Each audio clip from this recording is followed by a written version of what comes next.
I'm Ron Wolfley, and welcome to the Big Red Wolf Report on Arizonasports.com, where we examine the game that will be by pulling it through the filter of the game that was.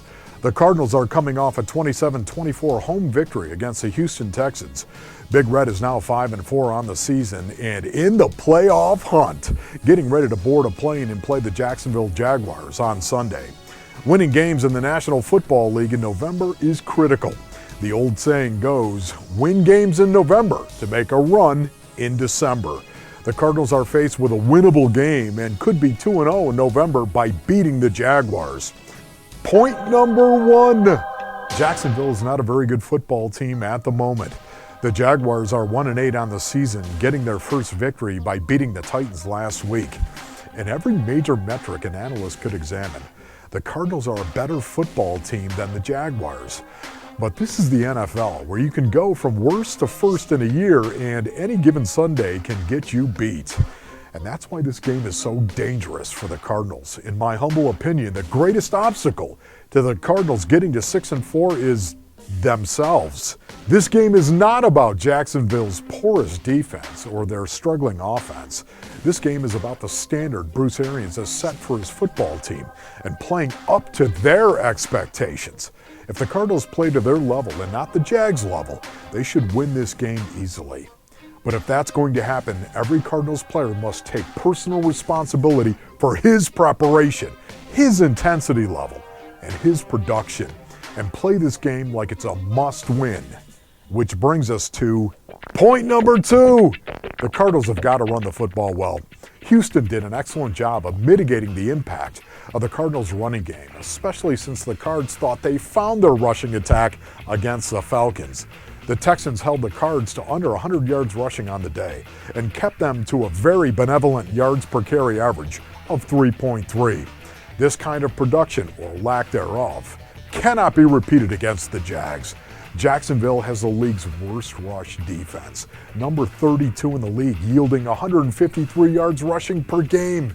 And it's not like teams with big leads have been doing nothing but running the ball in the second half of games, and that is the reason why the Jaguars are giving up so many yards. They've been earned. The Jaguars allow an average of 4.64 yards per rushing attempt, period. Andre Ellington and this offensive line has got to take this game over. That will keep Carson Palmer in a three-dimensional offense and keep his passing attempts down. And when your offense, not just Carson Palmer, but when your offense has thrown more picks than all but one team in the league, you need to keep passing attempts down. And right on cue, point number three, protect the ball. Carson Palmer threw a pick last week against the Texans, which was only the fourth interception of the season for Houston. But I blame Rob Hausler as much as I do Palmer in that situation.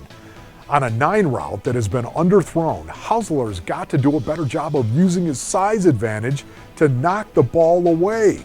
This is not to dismiss Palmer's inaccuracy, because he needs to play better and stop throwing picks. The Jaguars only have 4 interceptions this year. Like the Texans, that number is futile. Only the Green Bay Packers have fewer interceptions than either the Texans or the Jaguars. Teams that are 1-8 look for encouragement in breaking trends that have made their season miserable. Having only 4 picks on the season is one of those miserable trends. Palmer will embolden the Jaguars at home if he throws a pick or two in this game.